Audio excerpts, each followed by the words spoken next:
Padme Amidala transitions from being a Queen of Naboo to a Senator of the Republic in Queen's Shadow, written by E.K. Johnston. Hello everybody, my name is Starrapter and welcome to the channel. This video will contain spoilers for the novel, so you have been warned.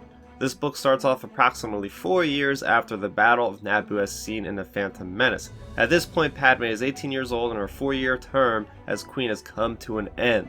On Naboo, the Queen is elected, with voting taking place biannually with a 4-year term max. The other sentient species of the planet, the Gungans, are allowed to take place in voting as well. The public loved Padme so much that even a few tried to amend the laws to allow her to stay in office longer, but she denied it, saying that her decision was for the people. The next queen after Padme was Rilata, who was already queen for a term before Padme took the office.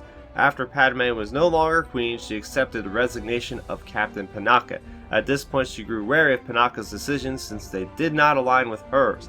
One such topic of disagreement was the installation of the Ion Pulse to prevent another droid invasion.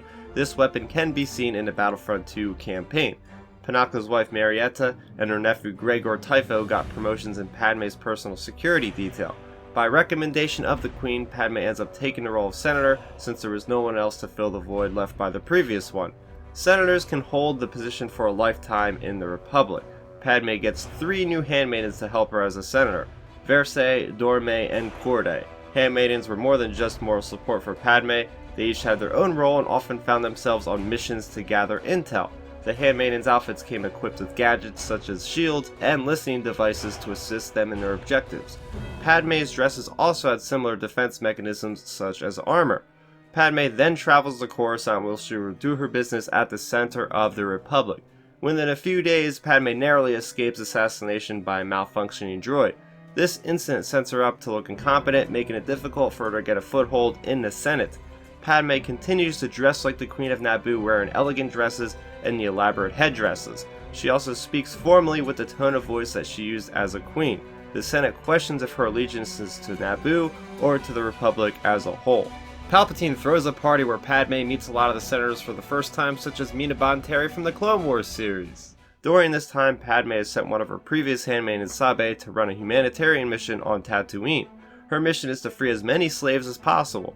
Padme specifically wanted Sabe to free Anakin's mother, but Sabe found that she was missing from her home with a white sun painted above the door.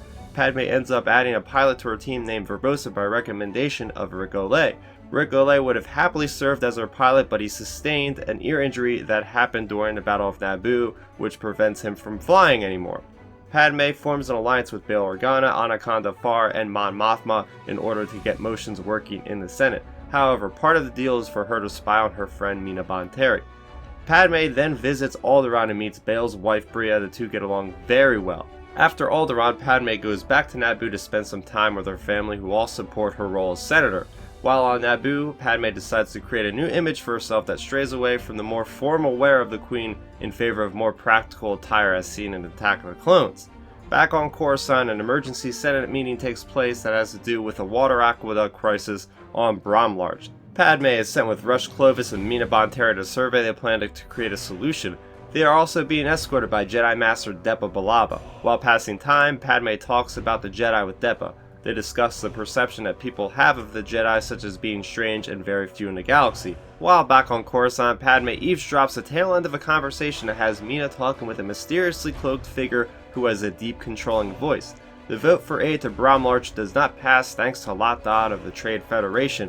He proposes that the Trade Federation assist Bromlarch directly, but Padme knows that it will turn into Naboo all over again. While Padme is tackling an alternate solution to the Bromlarch issue with Clovis, he decides to make a move on her, but that is where Padme draws a line, and from that point on she cuts herself off from him. A solution is found by allocating funds to certain resources that planets specialize in to stretch out the finances to be able to build up the aqueduct on Bromlarch. These are the type of situations that the Republic dealt with while they were in peace times. Padme then volunteers to fly with the convoy to deliver aid to Bromlarch, but they are ambushed by pirates. During this era, pirates are the only threat that the galaxy has, but they are not organized enough to cause any real harm.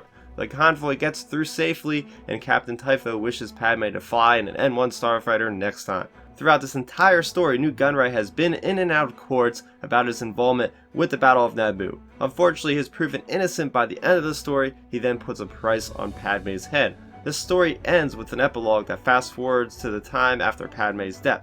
Panaka becomes governor of Naboo under the Imperial rule. Sabe joins what will later become of the Rebel Alliance thanks to an invite from Bail Organa. That is the story of Queen Shadow in broad strokes, but I do urge you to support the book by picking up a copy or by downloading the audiobook, which is voiced by Kat Tabor, who voiced Padme in the Clone Wars. Do you think we will get a follow-up to the book with a story about Sabe and the rebellion? Who was that person talking to Mina Bonteri in that mysterious holocall? I'd like to hear your thoughts in the comment section down below. If you like this video, please be sure to like, share, and please subscribe to the channel where I upload weekly Star Wars content such as my review for Queen Shadow, as well as other gaming, TV, and movie content. My name is Starrapter. Thank you so much for watching, and may the Force be with you always. Thanks for checking out the video. Please hit that thumbs up symbol. It helps me know that I'm making content that you guys enjoy. And if you enjoyed this video, I also include 2 videos down below you guys should check out. And please consider subscribing to this channel. It helps support me, and it notifies you guys of when I get new videos up on the channel. You can also contact me on Twitter, Facebook, and Instagram at Starrapter.